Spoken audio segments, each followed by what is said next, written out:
Desert of Maine. Desert of Maine, is that what I heard from you? That is what you heard.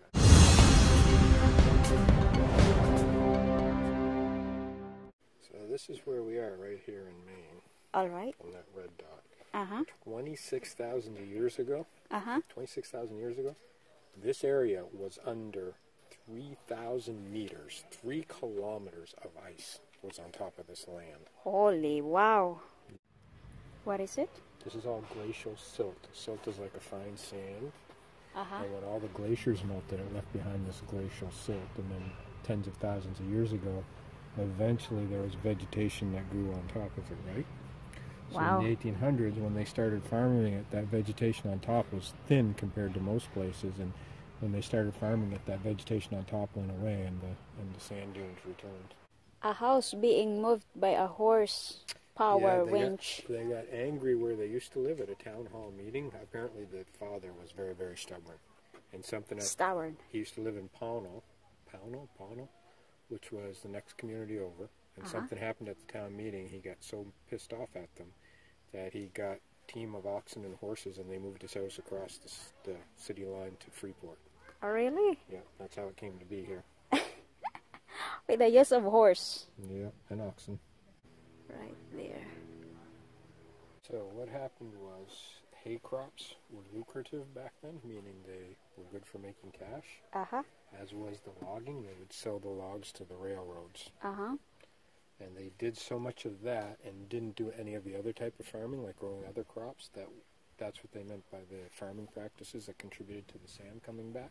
They did so much of that sand started appearing in spots around the fields. And then they also started to introduce larger and larger number of sheep around the time of the Civil War. Sheep, they graze so close to the bottom that they wear patches, right? Some animals, when they eat, they only eat the top part of the grass. Right. But sheep eat all the way down to the ground. Who is this? It says, from the earliest days, the desert of Maine has been a place for families to come for a day of fun, with or without practical footwear. What are the shoes she's wearing? She's wearing her fashion shoes. Yeah, fashion, why not? So this thing was made of metal. And while the people were out visiting the dunes, the owner, Henry, that guy over there, he would send his young employees out to wire these onto the people's cars without even telling them. So when they would drive away, they were like advertising for the place. Some people weren't very happy about it. You did it, Mr. Henry. You did it the right thing. He used to give out these postcards for free as advertising too, so people that visited would show the postcards to other people and hopefully the other people would come. So the original family that owned it and lived in that farm, they planted apple trees here. These are just the very tops of the apple trees. Wow. Because the sand was taking over, but they were still bearing fruit. That is cool. So, what is going on with the trees going on around here? So if you look over the edge here, way down there, I don't know how tall that is. That's got to be probably 30 or 40 feet. So that must be... You see the forest floor down there, and then the sand dune comes way up here. So you see the trees growing on the bottom of the forest floor. Well, these trees right here are probably growing under the same forest floor. Wow. So these trees are probably 50 feet high, and you're only seeing the very tops of them. Yeah, we can tell that because that is what... You see some of the trees partially buried right there. Yeah. So that trees, these trees going on here, this is buried probably down. 50 feet tall.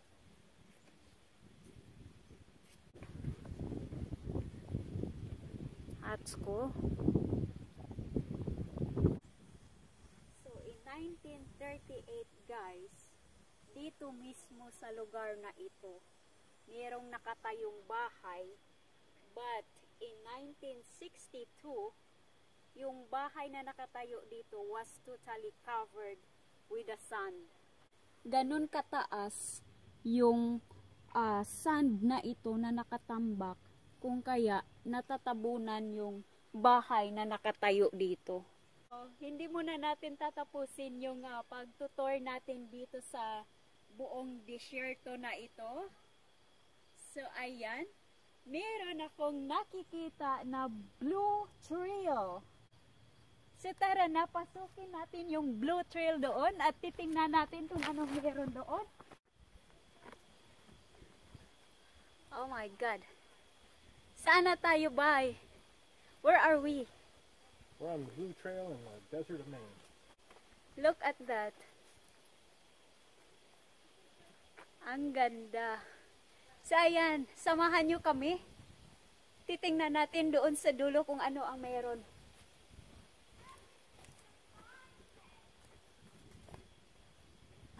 Baka mahulog ako dito. Follow natin yung blue dot. Slowly, bye.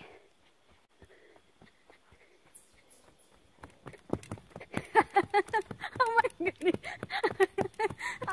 Oh my goodness. Himik dito. Yeah, it is. Ayan, so ganun kataas yung sand dunes na nabubuo. I wish they have fruits going on here. So if you are going to stock over here, you can survive by having fruits.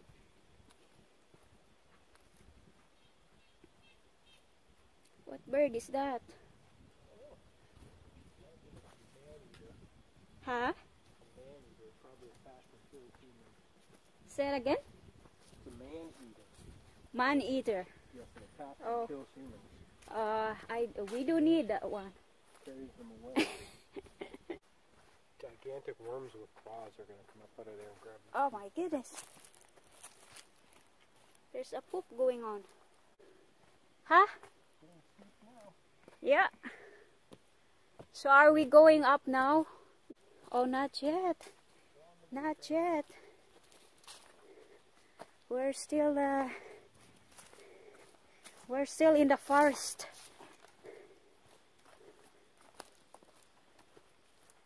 Think this from woodpeckers eating the bugs out of the trees? Oh yeah. So the birds call woodpeckers. That is their mark right there. They use their beaks to make holes. Yeah.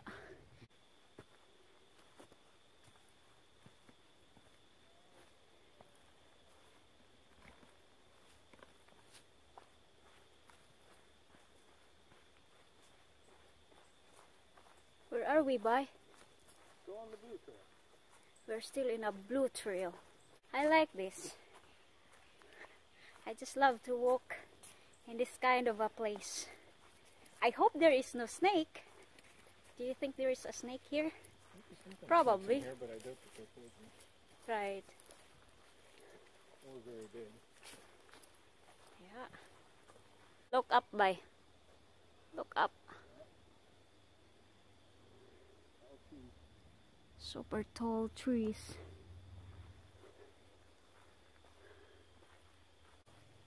What's going on with this? Blown right over. Wow, that one too.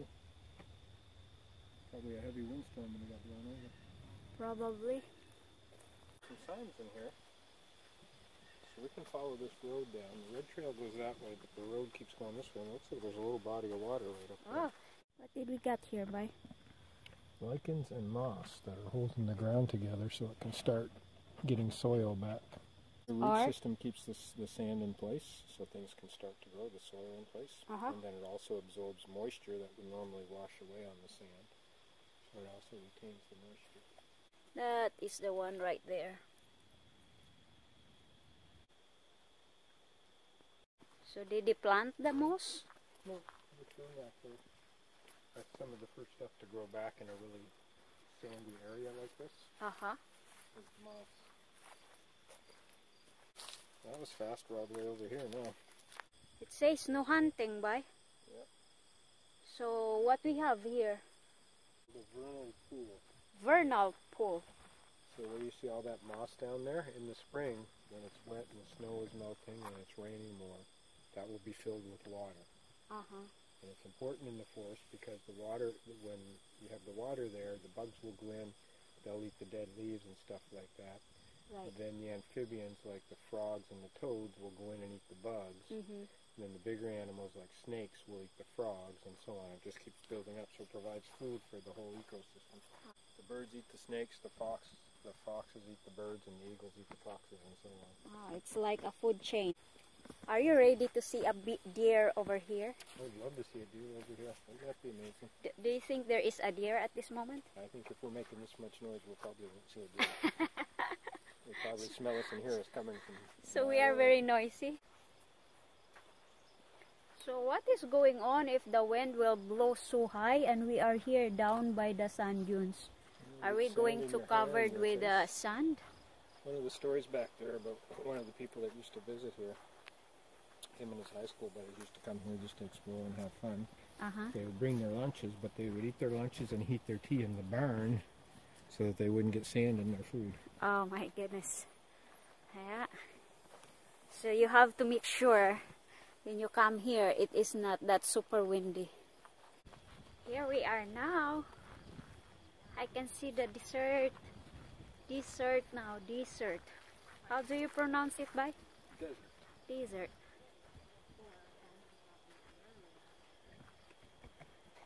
So we are out already. Not quite, we still got to pass a big body of water here. Oh yeah, where is that big body of water?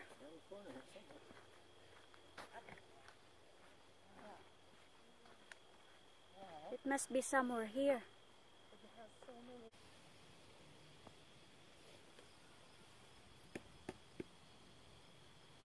How do sand dunes form?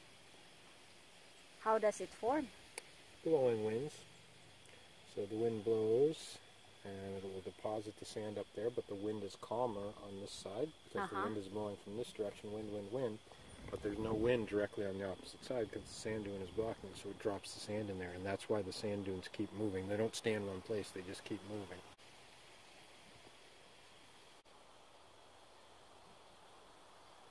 $13,000 years ago, this is part of ocean. It was all part of the ocean about 13,000 years ago. The reason it was is when that ice, remember how that ice moved down from the Arctic Canada?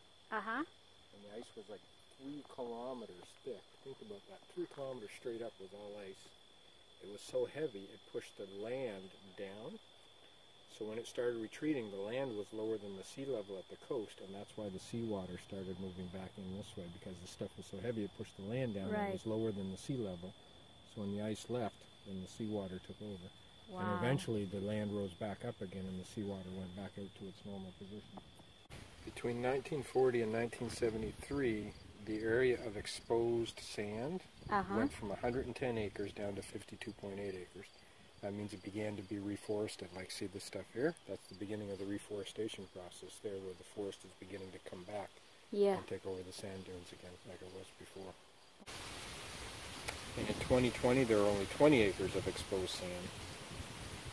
Because of this vegetation going on now. Yeah, but the rate at which the forest is claiming the sand, it's getting slower and slower and slower as the years go by.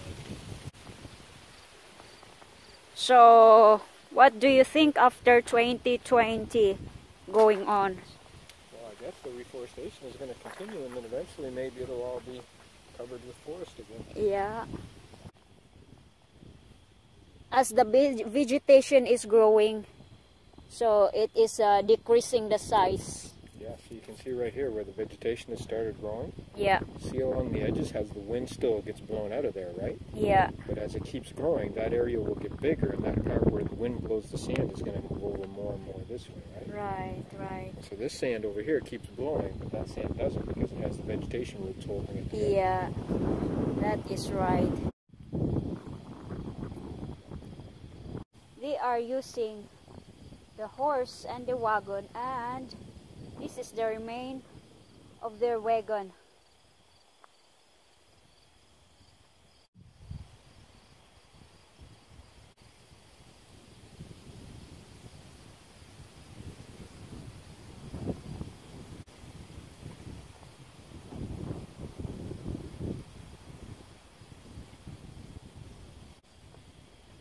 What did you got there? The what? Wishbone tree. Alright, we need to do our wish. Close your eyes and make your wish.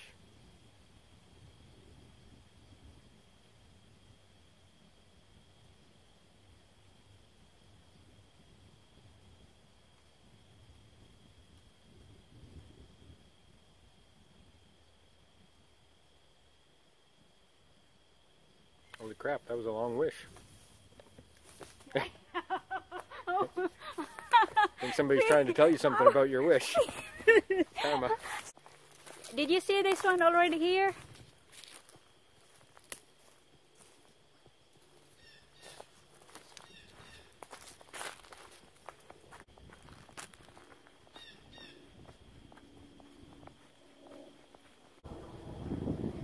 So over there is a private property now.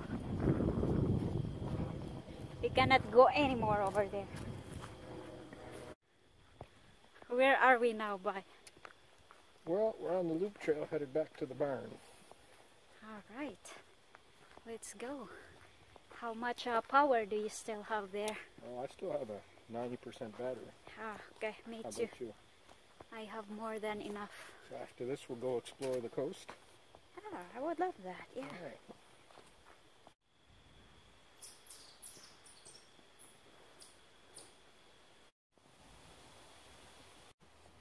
What's in there, Boy? That's the only remaining building from the original farm. This building is from 1783. 1783? Yep. Whoa. Let's go inside.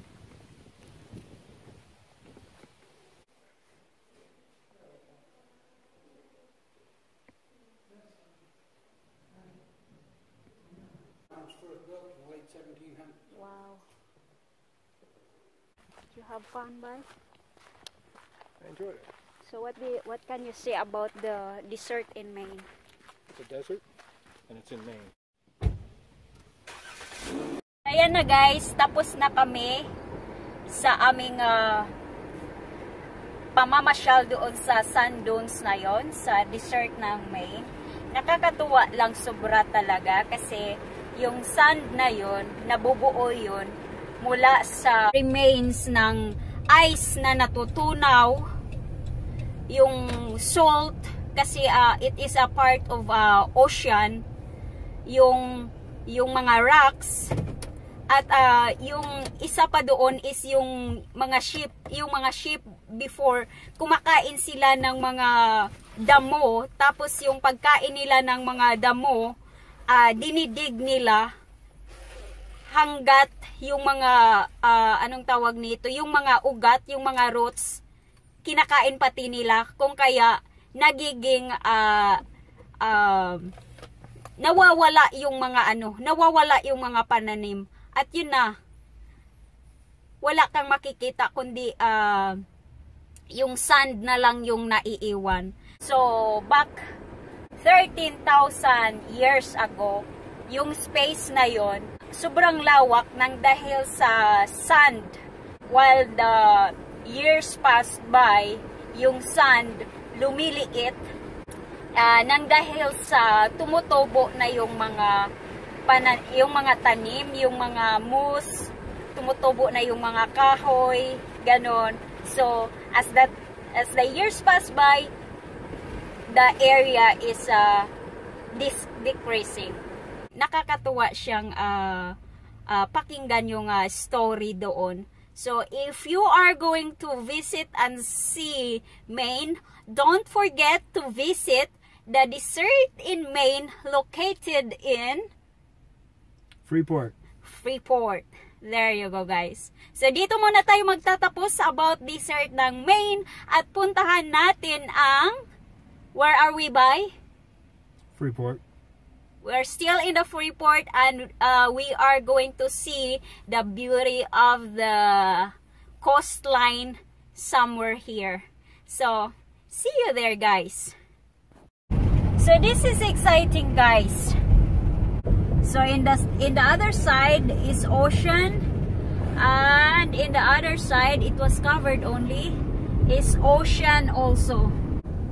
And wait, guys, wait, we are super close. Oh my goodness, oh my goodness, look at that view right there. Ayun, oh, yun yung yun na yung ocean doon.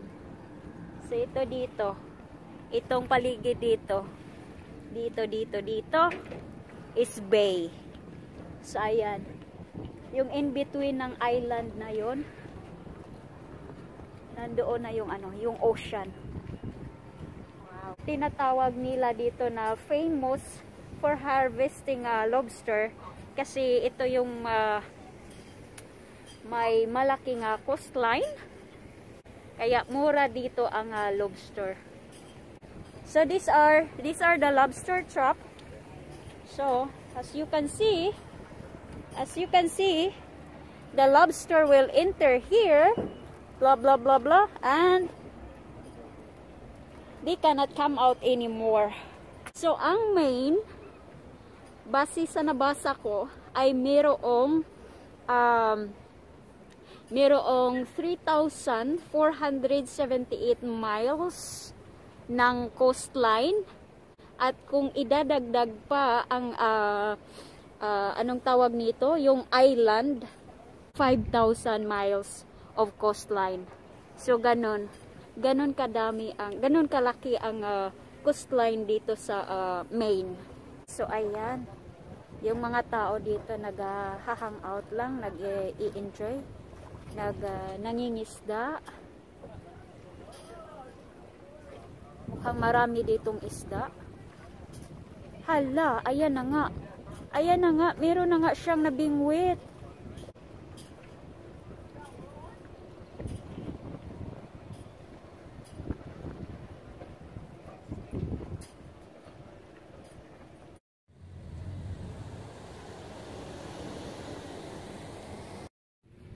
So look at our view right here. How many islands? 1, 2, 3, 4. Another going on there. And this place right here, it was surrounded with lots of restaurants going on where you can enjoy your food and grab your food and bring it here.